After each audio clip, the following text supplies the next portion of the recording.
Appreciate it. Good morning, Scotty. How are you? Hey, Chris, what's happening? Nothing. What did you guys get done today as you guys get ready for the first preseason game tomorrow? Yeah, it was a short, 45-minute, uh, pretty intense, high-spirited, not a lot of contact practice. Most of the guys came in at 11 or 10:15 to do their work on the offense and the defense, so we covered a lot there. But it was just days that we're flying out. We're not meeting at the plane. We're just going to try to get them, just get in the gym, get some shots, get some things that we want to work on. We worked on it, put a few things in case we have to go to tomorrow night in Brooklyn. Uh, Let me ask you about kind of like preserving these guys to get ready for the regular season with this truncated like training camp. Is there conversations that you and the medical staff are having that's maybe different than a normal year about a player's load as opposed to when can you ramp them up because it's such a short amount of time? Definitely, I have conversations every day with Mark, our scientist, um, Michael, our PT, and Danny, our doctor. We're all always talking about our guys and how we can get them ready for that first game in Philly, the 23rd. So it's all part of it. We've had the training camps not really is different from years past, from days from a training camp, but the lead up is totally different, and that's always a big part of training camp. But I think our guys came in pretty good shape. But it's definitely we have conversations all the time, and we want everybody to give their best shot of being healthy from the start and throughout the year. Chase. Hey Scott, Robin Lopez shows up really well in box out numbers. Seems like he is one of the better players, maybe at boxing out others in the NBA. What makes him so good at that? And in general, what is kind of the key to a good box out at the NBA level?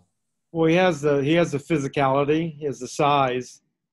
I mean, he's a big body it's not easy to get around, and he understands the game from that position very well. He has a lot of experience. He has a defensive mindset, and so I mean, even today, he stopped one of the drills, and he said, "Hey, we got to hit somebody before you go get the ball," which was great, and it's something that we talk about, something that's important.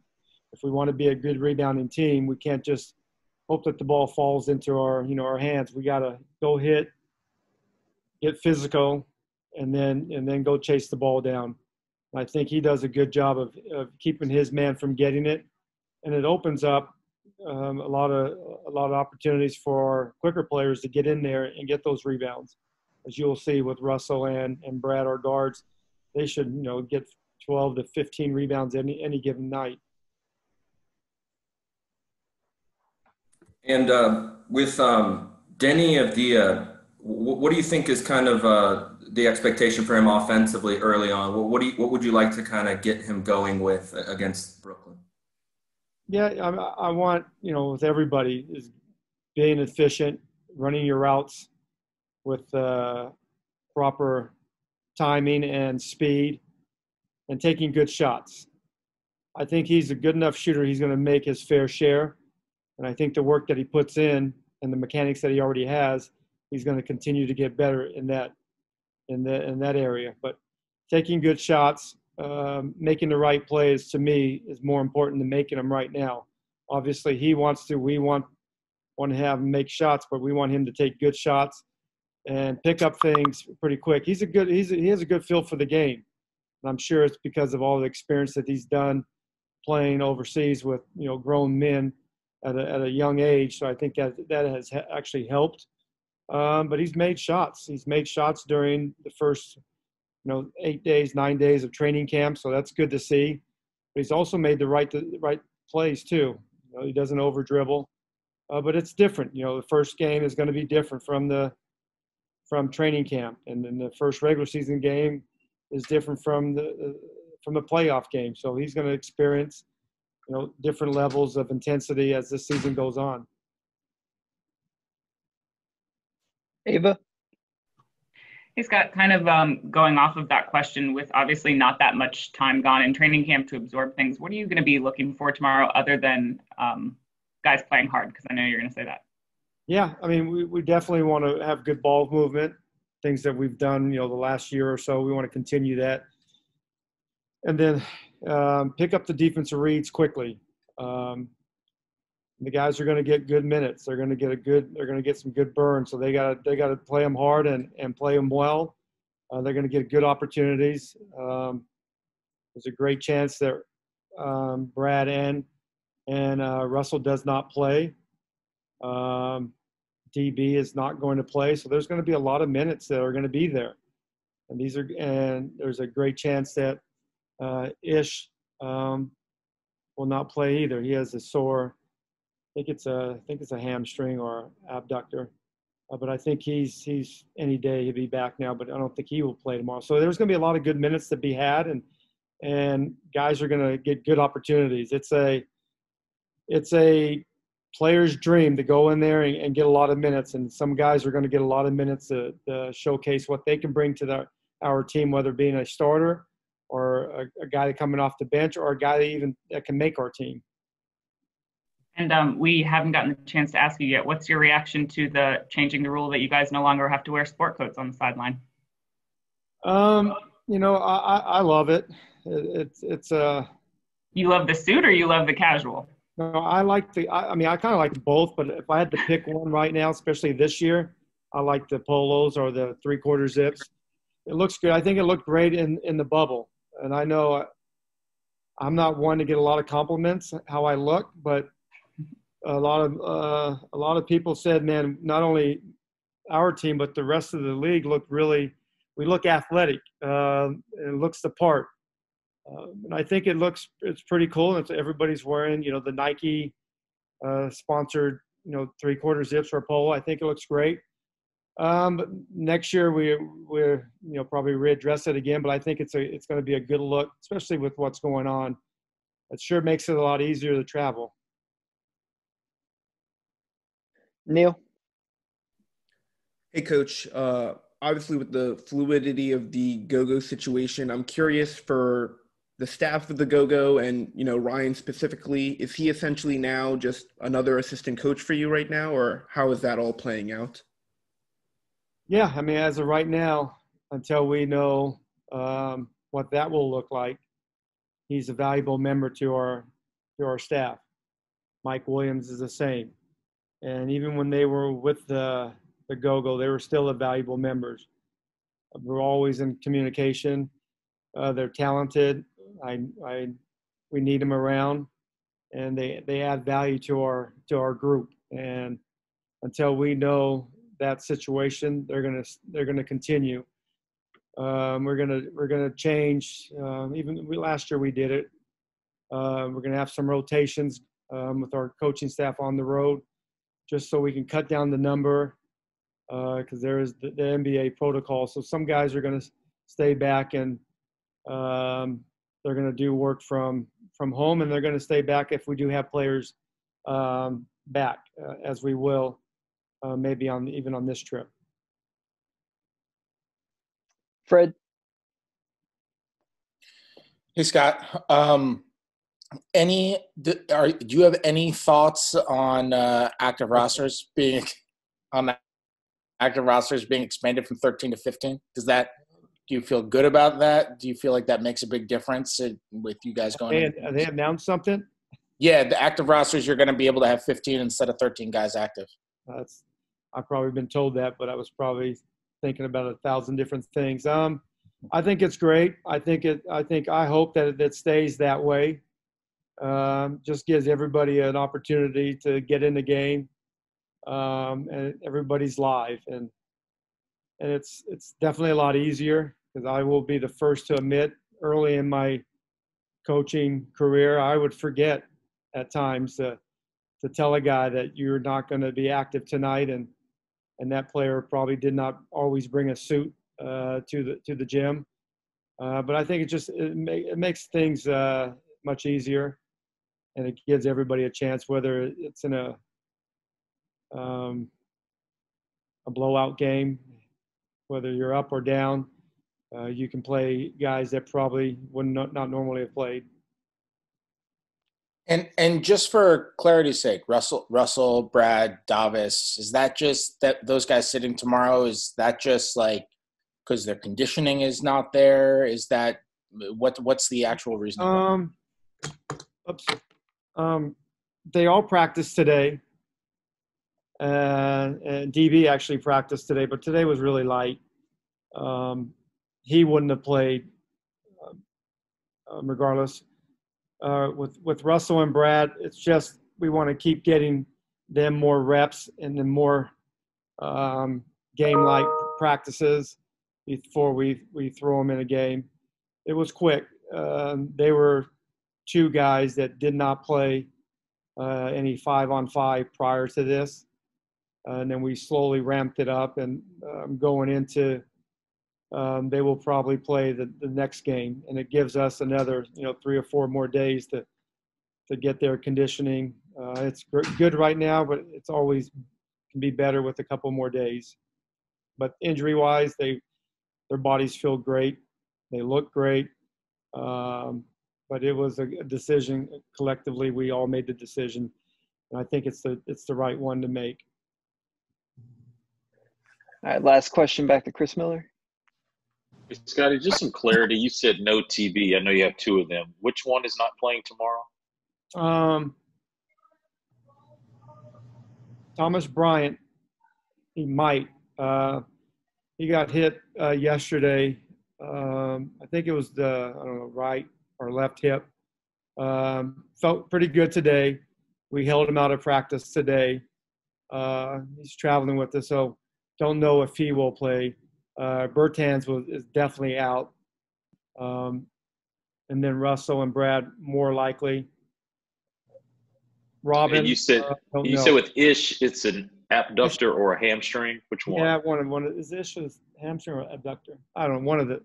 Okay. So many things, but he's feeling good today. I mean, if it was a regular season game, I'm sure he'd be ready to play. But so I guess you and Pack are active tomorrow. Pack. Thank you. Or we're gonna play a zone. I can play. All right, thanks, Coach. All right, guys. See you. Hey, Robin, how are you? Doing well. Good. Hey, last year you were a part of a team that was number 1 in the league in rebounding. The Wizards were 28th in it, so you probably could speak to this better than most. How do you get a team to go from maybe the bottom of the league to at least middle of the pack in terms of rebounding?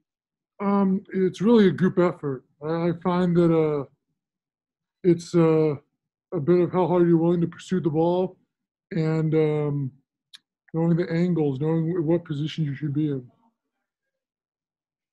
And Scotty talked about you stopped a drill today, I guess, just to talk about you've got to hit somebody before you go get the basketball. The attention to detail, the little things in terms of that aspect of the game, how important is that? I mean, they're both equally important. You definitely have to put a body on somebody, but at the same time, you got to pursue the ball. Both equally important. Thanks, Robin. Fred. Hey, Robin. I'm sure that you are aware of at least the concept of these numbers, but last year when you were in Milwaukee, you and your brother and Giannis all had like the best rim protection analytics in the league. And you've always had very good rim protection numbers, but you had the best of your career last year. Was that based on mostly your teammates around you, or was there something that you learned while there that you can take away and apply to other situations to really enhance your rim protection? The same thing I said with rebounding. You said it. I like to give a lot of credit to my teammates. It was definitely a team effort. Everybody did a great job of having each other's backs. Having that second guy, that third guy pull over if a moment was needed. Except for Brooke, I imagine. Of course, he's terrible all around. Thanks, Robin. Mm-hmm. Brianna? Hey, Robin, just wondering, how was your transition coming into DC? What are you looking forward to playing these first games? It's been great. First day I got here, I was extremely giddy. Driving through the city, it's breathtaking to see all the sights, all the monuments. The museums right now during a pandemic, they're a bit of a tease, but at some point I would love to get to check them out. As far as the team, they've been incredibly welcoming, incredibly helpful to getting me acclimated on the floor, on and off. And of course, playing with Russell Westbrook, Scott Brooks has said a bunch of times that he's brought, another level of intensity. You being able to practice with the team, how have you seen the team all together, you guys, and the pace and the intensity of the practices? Yeah, Russ, he's contagious. Well, that's a bit of a dirty word right now, but he's somebody when you feel that energy around him, it's palpable, it passes on to you, it spreads to the whole team. He lets his voice be heard, and he lets his energy be felt. Chase? Yes, another rebounding question. You last year led the NBA in box outs per 36 minutes. I'm wondering what is the art of the box out? What's the key to I guess that part of the game? I think it's leveraging whatever size you have. You're against bigger dudes, getting low, pushing back. Smaller guys, getting a solid base, staying high. I mean, it's hard to describe. I know it's an extremely desirable talent from the youngins all the way to the elders. Everybody loves boxing out. Their favorite thing to talk about. It's a sexy thing, really, when you get to figure out how to do it. Ava? Hey, Robin, kind of going off of Brianna's questions, but just what are your first impressions of this team joining the group and actually being able to get on court with these guys? Something we hear all the time is how young this roster is. Do they play like a young group of guys too, or what's that kind of your first feelings there? It doesn't necessarily. They don't necessarily belay that to me. I find, like I said, there's a great atmosphere around camp, but everybody's been really sharp on defensive rotations and where they need to be on offense, moving on without the ball. So there really hasn't been too much that's indicated that this is an extremely youthful team to me. And then obviously you've got a pretty young starter at the 5 spot. What kind of conversations, if any, have you and Thomas Bryant gotten to have yet? I've known TB for a few years. He's a great guy. He's a great player. So it's going to be fun working with him to back up that 5 spot. He can play from anywhere on the floor, and he's looked good on the defensive end in practice. How's he changed when you first met him a couple of years ago? Have you noticed anything about him? With that experience, he's become more aggressive. He's become more assertive, more comfortable with himself on the floor. Thanks, Robin. Ben? Robin, I hope you're doing well. To follow up on Ava's question, are there any teammates that stood out to you or maybe surprised you with something that you might have not known about them on the court before joining the team? Good question. I love how vocal everybody is right now. I think it's really trickling down the entire roster. Guys aren't afraid to speak up when they see something that needs correcting. Anthony? Hey, Robin. I know last year in Milwaukee you had a pretty set pregame ritual. Do you plan on bringing any WWE moves to Washington this year? That'd be telling. And it's not a very good rule of showmanship. You want to show, don't tell, right? So I think people are just gonna have to wait and see on that. All right, I think that's all we had today. Appreciate you, Robin. Well, thank you so much. Appreciate it. All right, thanks, everyone.